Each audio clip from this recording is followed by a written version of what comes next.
Hi, David. In this training, I want to review the Upon Opportunity Creation and Edit process builder. This is a large process builder. You can see that this is version 30. So there were a lot of there's a lot of trial and error here and a lot of additions here as well.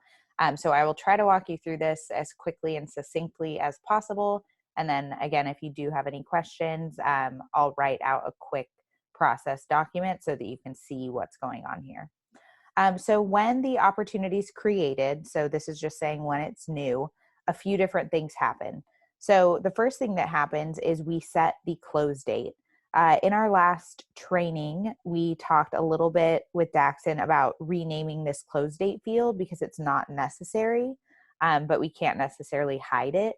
So this is where we would set that close date. So if we wanted to make this close date the day that the deal was created and relabel the close date field name, we could do that. We would just want to make sure we change this process builder so that it's not adding 14 days to the created date.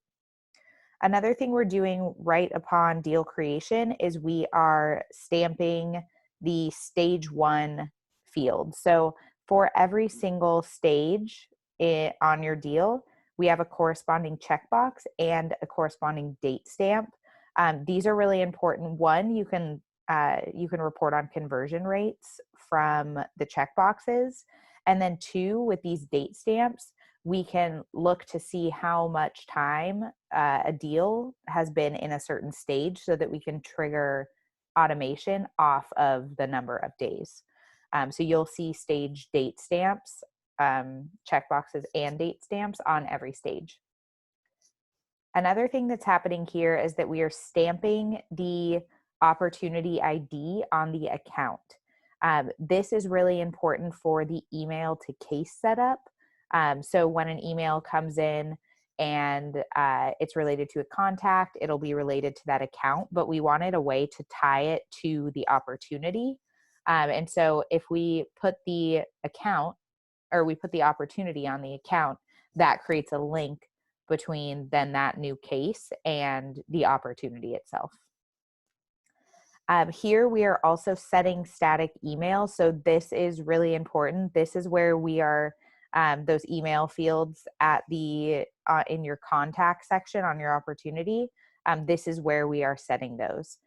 So you can see that at first I'm checking to see if there was already title company and title email. So when the lead is converted, if the people who are selling the home have already distinguished a different title company than you normally use, we don't want to overwrite what they're using. So we're checking to see if those are blank.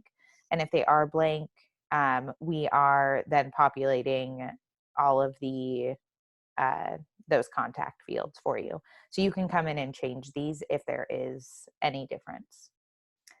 All right, we have that first contract send for PDF Butler, which I believe we are going to move into a different process builder, so I won't stay there.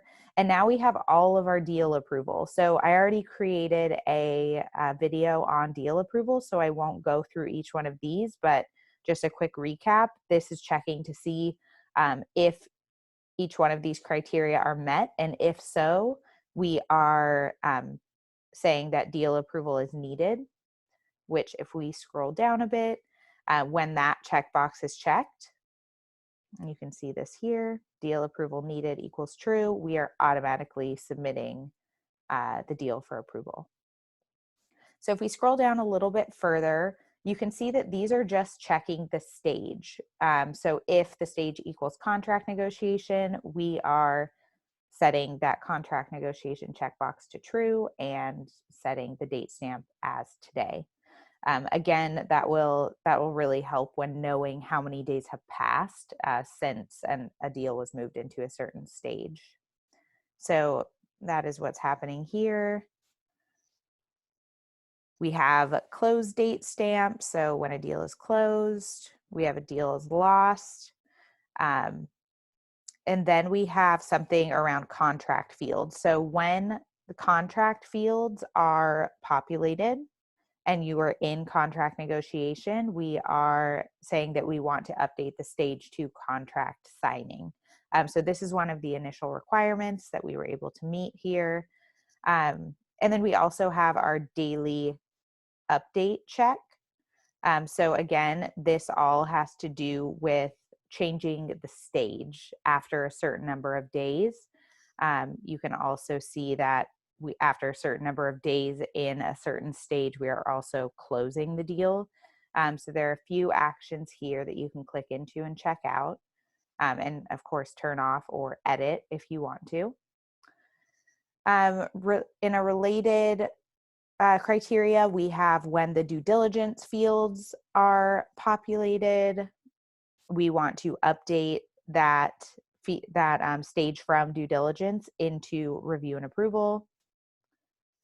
When our deal is lost, we of course want to set the close date. Again, this might change if you are using the close date differently.